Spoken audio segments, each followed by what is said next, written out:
बहुत समय पहले की बात है। एक गांव में एक दूध वाला रहता था।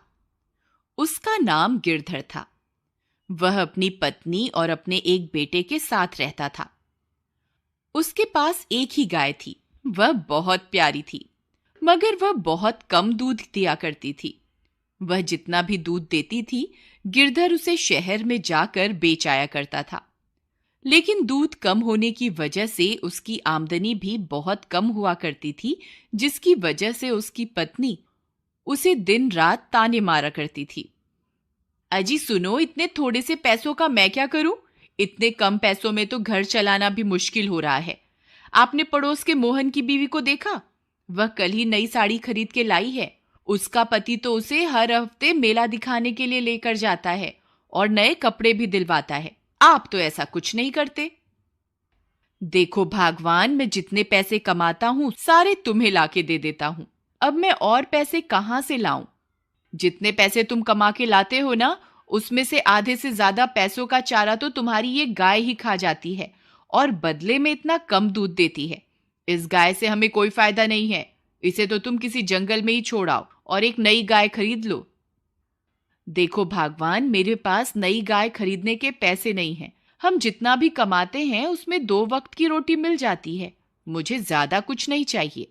अजी आपको नहीं चाहिए तो ना सही, लेकिन मुझे तो नए कपड़े खरीदने हैं और नए गहने भी लेने हैं। देखो भगवान, मुझे और परेशान मत करो। रात बहुत हो गई है और मुझे सोने जाना है।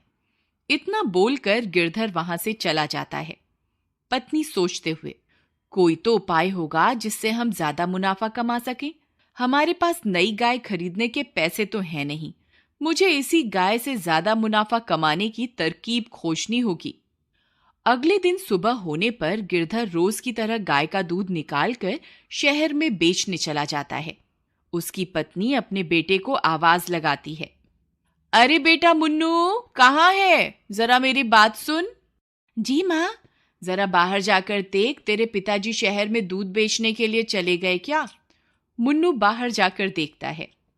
जी माँ, बाहर कोई नहीं है, पिताजी चले गए। यही सही मौका है। उसकी लालची पत्नी गाय के पास जाती है और बोलती है, क्यों री राम प्यारी, तू दिन रात चारा खाती रहती है लेकिन ज्यादा दूध क्यों नहीं देती? फिर उसकी पत्नी को ध्यान आता है कि उसके पड़ोस में रहने वाले कालिया के पास भी एक ही गाय है, लेकिन उसकी बीवी तो बहुत खुश रहती है। वह कैसे? वह सोच में पड़ जाती है। यही बात पता करने के लिए वह कालिया के घर जाती है। अरे भाई कालिया, जरा बात तो सुनो। अरे बहन सुषमा, कैसी हो तुम? और गिरधर के क्या हाल हैं? अरे हाल चाल तो मत ही पूछो, बहुत बुरे हाल हैं। हमारी गाय तो ज्यादा दूध ही नहीं देती।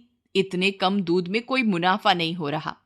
तुम्हारे पास भी तो एक ही गाय है, किंतु तुम्हारी गाय तो बहुत सारा दूध देती है। वह कैसे? बहन, एक राज की बात बताऊं, किसी से कहना नहीं। मैं शहर से एक इंजेक्शन लाया हूं, जिसे अगर गाय को लगा दो तो वह 4 गुना ज्यादा दूध देती है। अरे दैया, ऐसा भी कोई इंजेक्शन होता है क्या? हाँ बहन, मैं तो अपनी गाय को वही इंजेक्शन देता हूं, तभी तो मेरी गाय ज्यादा दूध देती है। अरे भैया, मुझे भी ऐसा इंजेक्शन दे दो ताकि मैं भी कुछ मुनाफा कमा सकूं। जरूर, क्यों नहीं, ये लो। लेकिन ध्यान रखना, गिरधर को पता ना चले। अगर उसे पता चल गया तो तुम्हारी और मेरी शामत आ जाएगी। हाँ हाँ, किसी को कुछ पता नहीं चलेगा। फिर उसकी पत्नी कालिया से इंजेक्शन लेकर अपने घर वापस आ जाती है और घर पहुंचते ही चुपके से अपनी गाय को इंजेक्शन लगा देती है।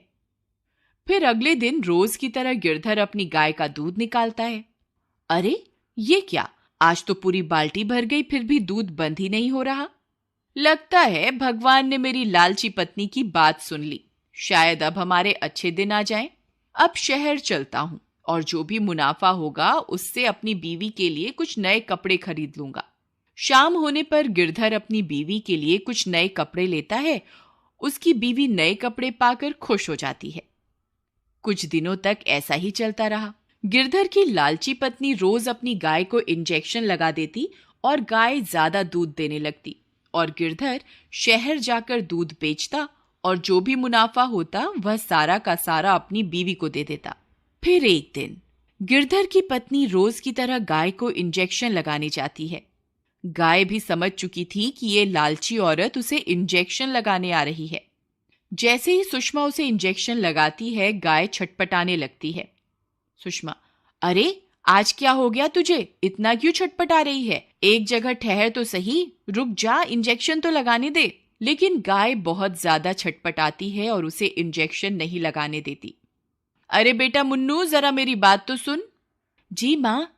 मुन्नू बेटा, हमारी गाय की तबीयत थोड़ी खराब हो गई है, इसलिए मुझे इसे इंजेक्शन देना होगा। जरा तू इसे पकड़ के रख ताकि मैं इसे इंजेक्शन लगा सकूं। जी माँ, मैं अभी पकड़ता हूँ। फिर जैसे ही सुषमा उसे इंजेक्शन लगाने लगती थी, गाय फिर से छटपटाती है और इंजेक्शन गलती से मुन्नू के हाथ में लग जाता है। मुन्नू जोर से चिल्लाता है, अरे मर गया, हाय हाय, अरे ये क्या किया माँ, ये इंजेक्शन तो मुझे लग गया। हे भगवान, ये मुझसे क्या हो गया, अब क्या होगा? फिर रात होने पर मुन्नू की तबीयत खराब हो जाती है। अरे बेटा मुन्नू, सुबह तक तो तुम ठीक थे, ये अचानक तुम्हें क्या हो गया? पिताजी, सुबह गाय की तबीयत खराब होने की वजह से माँ गाय को इंजेक्शन लगा रही थी और गलती से वह इंजेक्शन मुझे लग गया। लेकिन सुबह तो गाय की तबीयत ठीक थी।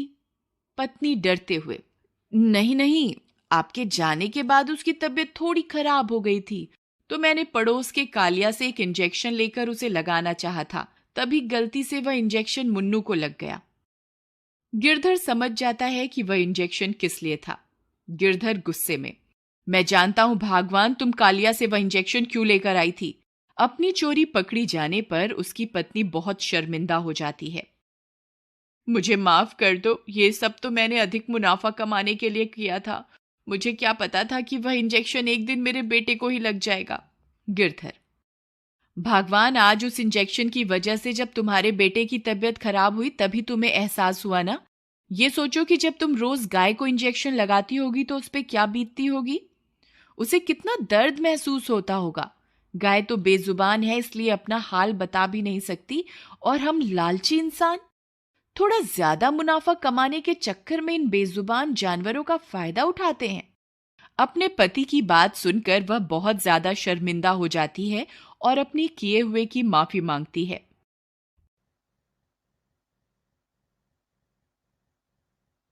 फिर वह गाय के पास जाती है और उससे भी माफी मांगती है, और गाय भी उसे मुस्कुराकर माफ कर देती है। फिर वह उसी दिन से अपनी गाय की बहुत सेवा करती है और उसी गाय का दूध पी पी कर उसका बेटा भी कुछ ही दिनों में ठीक हो जाता है और वह सब कम मुनाफे में भी खुश रहने लगते हैं। मॉरल, अगर इंसान ज्यादा मुनाफा कमाने के चक्कर में बेजुबान जानवरों का फायदा उठाते हैं और बेचारे जानवर बेजुबान होने की वजह से कुछ बोल भी नहीं पाते और हम इंसानों का जुल्म चुपचाप सहते रहते हैं। अक्सर आपने देखा होगा, सड़क पर गाय लावारिस हालत में घूमती रहती है और पॉलीथीन खाने की वजह से दम भी तोड़ देती है।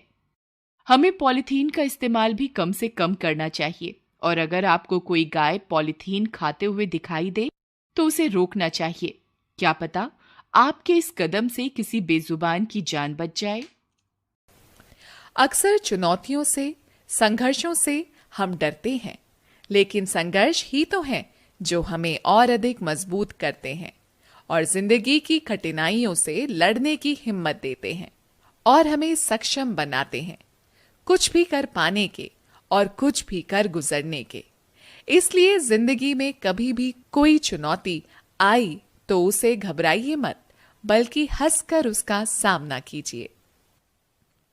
ये कहानी कहीं ना कहीं अगर आपके दिल को छुए तो प्लीज लाइक जरूर कीजिएगा।